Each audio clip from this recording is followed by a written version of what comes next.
የምክክር ኮሚሽን የሚባለውን የሰላም ጭንብል እንዴት አያችሁት? እስኪ እውነቱን እንነጋገር።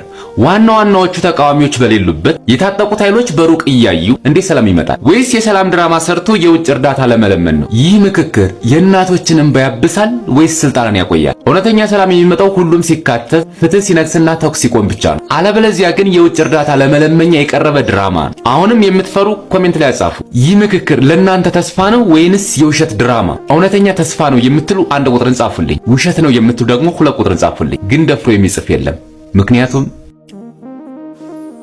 ይሄ እኮ ግልጽ ነው። ጠመንጃ እንድትይዝ የገፋፋ የውጭ ጠላት ሳይሆን የገዛ መንግስት ነው። ሐሳብን በሐሳብ መሞገት ሲያቅተው ካቴና የሚያመጣ ስርዓት ለህዝቡ አንድ አማራጭ ብቻ ሰጥቷል። እሱም ጫካ ነው። መናገር በተከለከለበት ሀገር ጥይት የግድ ይነግሳል። የታፈነ ንዴት መጨረሻው ጦርነት እንጂ ሰላም ሆኖ ያውቅ። እነ ክርስቲያን ታደለና ጋዜጠኞቻችን የታሰሩት ወንጀል ሰርተው ሳይሆን እውነት ስለተናገሩ ነው። እውነትን ማፈን ደግሞ ለራስ መቃብር መቆፈር ነው። በሐሳብ የማይስማማን ሰው ማሰር ይቀላል ወይስ ማሳመን? ለመሆኑ ኢትዮጵያ አሁን ያለችበት ሁኔታ ለማን ይጠቅማል? ሐሳባችሁን ኮሜንት ላይ ጻፉልኝ።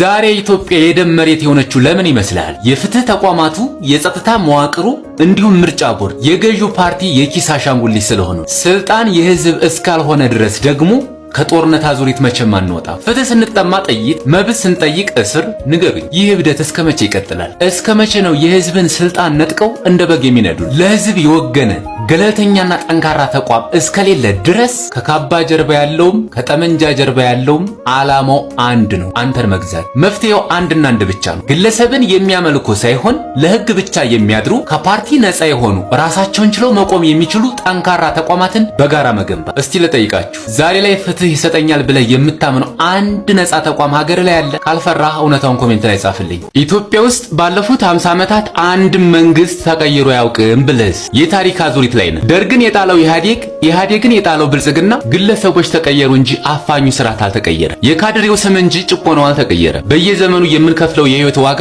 አዳዲስ አምባገነኖችን በዙፋኑ ላይ ለማንገስ ብቻ ሆኗል። ለመሆኑ እውነተኛ ለውጥ መጥቶ ያውቃል ወይስ በየ20 ዓመቱ ዑደት ይደገማል? ኮሜንት ላይ እንወያይ። ከዚህ ጦርነት በኋላ ምን አይነት ኢትዮጵያ እንደምትኖረን ባጭሩ ልንገርህ። ባዕዳን አዳዲስ ድሮናቸውን በእኛ ህዝብ ላይ ሙከራቸውን ያደርጋል። እኛን እንደ ላብራቶሪ አይጥ ይጠቀሙብናል። ጦርነቱ ሲያልቅ እነሱ ዳታ ይዘው ይሄዳሉ። አንተ ግን የአባትን አስከሬን ለመቅበር አካፋ ትፈልጋለህ። ታጣቂው ስማኝ፣ በደም ተጨማልቀህ ድል አደረኩ ብለህ ወደ መንደር ስትመለስ የሚቀበልህ የሚስትህ ሳቅ ሳይሆን የተቃጠለው የቤት አመድና የሚገማ በድን ነው። ያኔ ማንን ነው አሸነፍኩ የምትለው? ልጅህን ገድለህ ለባዕድ ብርሃን ሰጠህ። የገዛ ቤትህን አቃጥለህ ለጠላትህ ሙቀት ሆንክ። ባለስልጣኑ ሽቶ የተረጨው ቢሮ ውስጥ ሆነ ክተት ስትል የምትገዛው ሰው አልቆ መቃብርን ብቻ ታቅፈ እንደምትቀር አስብ። ወላጅ አልባ ህፃናት በየጎዳናው ሲንከራተቱ ስታይ ያኔ በውሳኔ ትጸጸታለህ። በታንክ ታጅበ ቤተ መንግስት ብትገባ፣ በሬሳ ላይ ነግሰ ንጉስ ልትባል፣ በፈረሰች ኢትዮጵያ ላይ ዙፋን ልዘረጋ፣ ጥይቱ ሲቆም የሚመጣው ሰላም አይደለም፣ የሚመጣው የባዶ ሆድ ጩኸት። የሞተው ተገላገለ።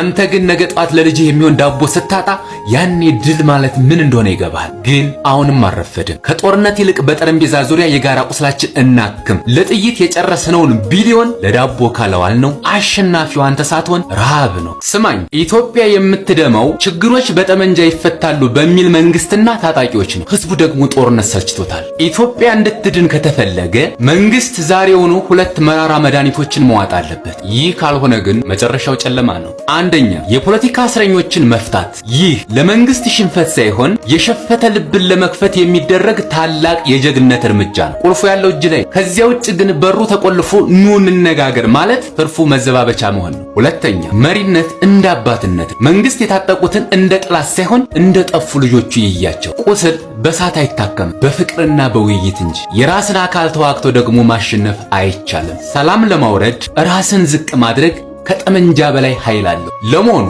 ለሀገር ሰላም ተብሎ የሚደረግ ይቅርታ ጀግንነት አይደለም ትላላችሁ? እናንተስ ሰላም እንዲመጣ ሌላ ምን መደረግ አለበት? እስኪ ኮሜንት ላይ እንወያይ።